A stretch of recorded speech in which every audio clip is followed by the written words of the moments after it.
The man found guilty of first-degree murder in a crime committed back in July of 2019 learns his fate. A Providence Superior Court judge sentenced 27-year-old Troy Ingram to life in prison. Our Ethan Logue was in the courtroom today and tells us what the judge said to Ingram before delivering the sentence. Ethan.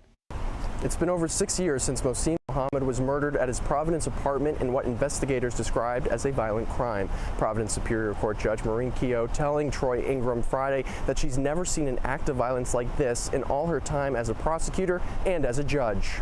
The record on count 1, the defendant will receive the mandatory life sentence consistent with his conviction of first-degree murder. And then count 3, I will sentence him to the maximum 3 years to serve. That sentence will be proposed to run consecutively to count 1. Troy Ingram learned Friday afternoon that he will spend the rest of his life behind bars for a murder he committed back in 2019. On the evening of July 20th, Ingram entered the apartment of 40-year-old Moshin Muhammad and murdered him in gruesome fashion, according to a former Providence detective. Police say the two had never met prior to the night of the murder.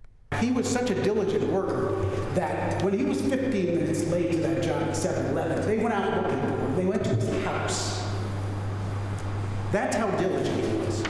Once police arrived at Muhammad's apartment, they say they made the gruesome discovery. Prosecutors say Muhammad was an immigrant from Pakistan who lived alone and sent most of his money back to his family, who was living on the other side of the world.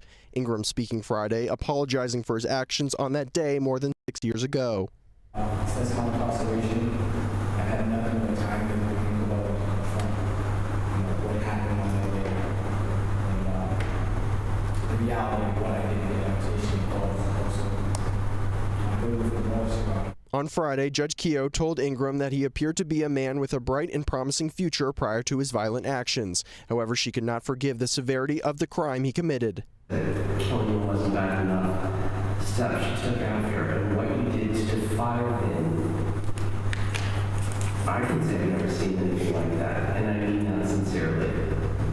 20-some-odd years as a prosecutor and now almost time on the bench. Have never seen it. No victim impact statements were given at Friday's sentencing. I spoke to the prosecuting team, who told me that Muhammad's wife and children live in a remote area of Pakistan and that they have not had contact with them in 3 years. Reporting in Providence, Ethan Logue, 12 News.